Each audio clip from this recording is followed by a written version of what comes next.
I have never in my entire career known the voting before we got to the final moment. I've never seen it leaked. And when you want to talk about some of the ramifications of that, it's this. We now have Gronk going out saying, well, if Bill wasn't a first ballot Hall of Famer, then Andy Reid sure as hell can't be a first ballot Hall of Famer. And the hard part for me is that I don't want to live in a world where suddenly it's this or that because I didn't get my candy bar, you don't get a candy bar. But I also do understand the math that Rob Gronkowski is doing to say if you don't let Bill first, you can't let Andy first. It just shows you how difficult the entire Hall of Fame conversation has become. It's I do get what Gronk is saying. Like, Bill Belichick is the best coach in the history of the National Football League. Bill Belichick has won 6 Super Bowls as a head coach, 2 more as a defensive coordinator. Bill Belichick is one of the winningest coaches in the history of this league. And when we talk about the Hall of Fame, you do compare resumes. That's kind of the whole point of the Hall of Fame. And so Andy Reid does not have the same caliber of resume as Bill Belichick.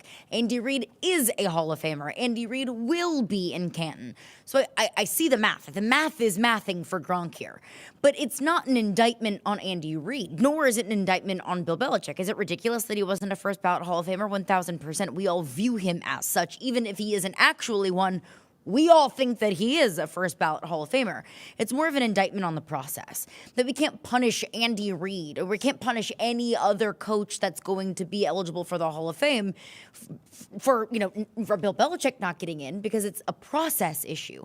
We're not comparing Andy Reid and Bill Belichick. What the process was Bill Belichick compared to the rest of the coaches that were eligible in the voting process. So the problem isn't Bill Belichick's resume, nor is it Andy Reid's resume. The issue is the process. If we are picking apart Andy Reid and Bill Belichick, that is an indictment in the process in and of itself. Yeah, but I'm also sitting here wondering if Gronk's family ever taught him the basic principle that 2 wrongs don't make a right. So the way we're going to write this is just to punish everybody else, or are we going to fix the process?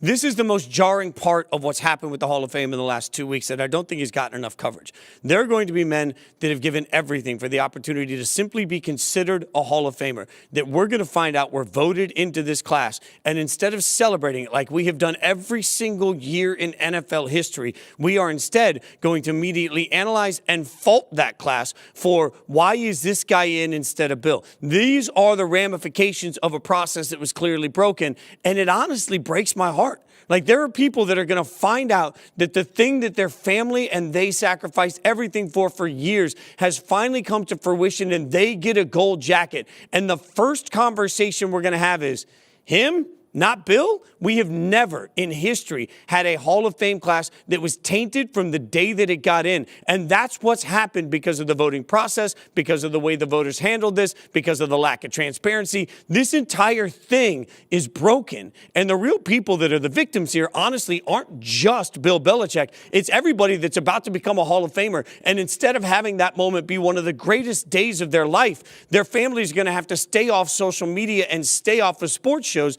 because the real conversation everybody's going to be having, right or wrong, is how could you let that guy in and not let Bill Belichick in? Shame on everybody. Shame on everybody for letting it get to this point because the Hall of Fame will truly never be the same. And I have heard so much subsequent commentary of, well, this player's in and this player hasn't had the same amount of impact that Bill Belichick has. And you can really pick any player in the Hall of Fame, not named like a Peyton Manning, right? Like we can pick apart the resumes of so many players. And to your point, that is, it's disrespectful to everyone who has earned their way in the Hall of Fame to all of a sudden say, well, this guy isn't as deserving as this guy that isn't in. At the end of the day, we all agree Bill Belichick is a Hall of Famer. At the end of the day, we all agree that Bill Belichick has impacted the game in ways that deserves to be forever enshrined in Canton, Ohio.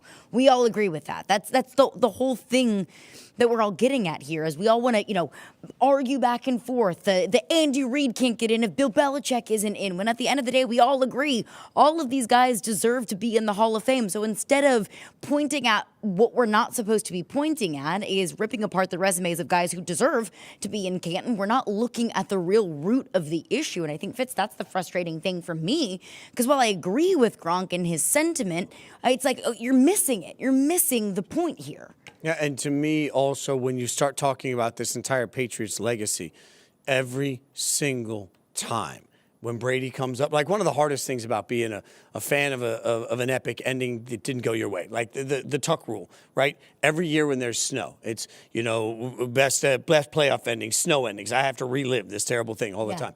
I honestly think every single time a Patriot comes up for the Hall of Fame, it's going to tie back now to a Bill Belichick conversation. When Brady comes up for the Hall of Fame, it's going to be, oh, what did they do to Belichick? And the hard part about this, I will say loudly, if your answer is, well, it's tainted because of Deflategate or because of Spygate or any of those things, that's not your punishment to give out Hall of Fame voters. It is truly not your right. It is not within the written bylaws for you to consider those things in your voting practices. So if your answer is to punish people, my question is, what gives you the opportunity to do that? Like, the Hall of Fame is only supposed to be impacted by what you did on the field, which is why there are murderers in the Hall of Fame, right? Like, at the end of the day, divvying out punishment was not the right of any of the voters until we put all 50, and I think, frankly, they should double that number to 100. But until the Hall of Fame puts more voters on and then makes them, at the end of their vote, not only announce the Hall of Famers,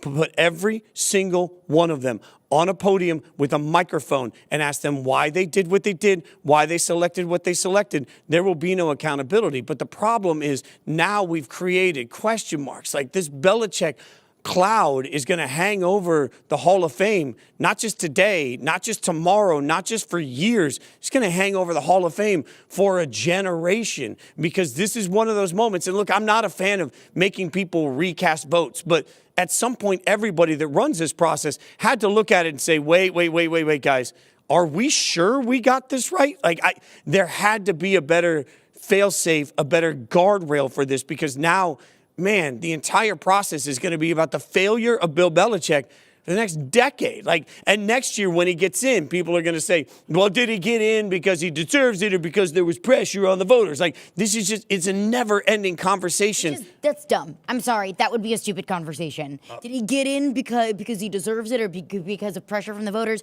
Because he deserves it. It's Bill Belichick. He has 8 Super Bowls. 100%. He was the architect of the modern dynasty of the National Football League. Like, of course he deserves to be in. But can you imagine Bill Belichick?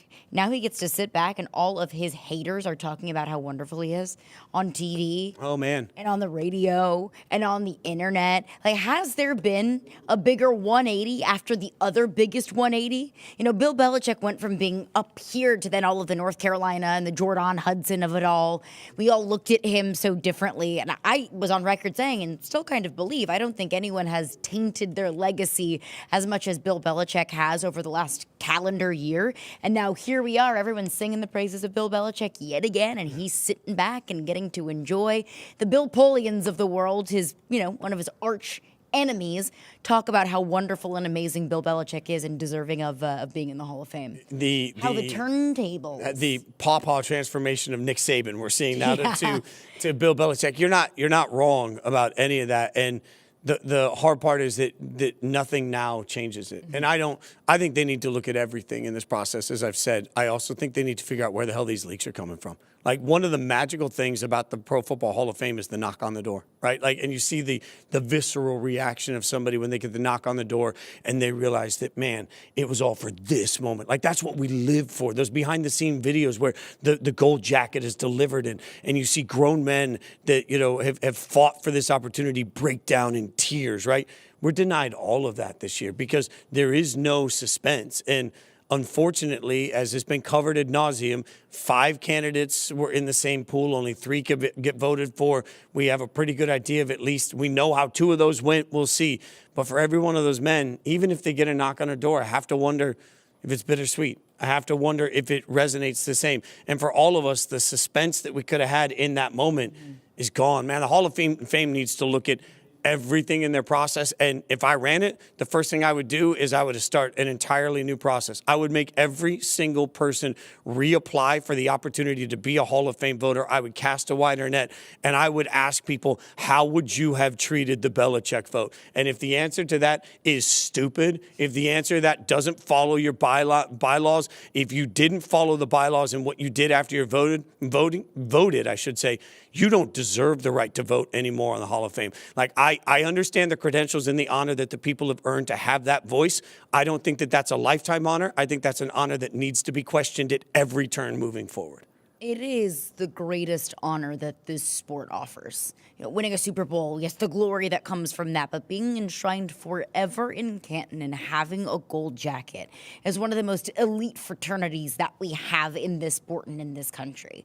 The second that starts to come into question should be the immediate moment where all of the Pro Football Hall of Fame voters start to take a step back and say, look, we are now diluting and tainting what we have built, the glory of Canton. It's one of the few things that feels untouchable, and I don't want it to continue to go down a road of more drama and more conversation from people like us than it is what it should be, and that is simply just the honor of Canton. Yeah, again, Gronk, I understand where he's coming from, but it just speaks to a broken system.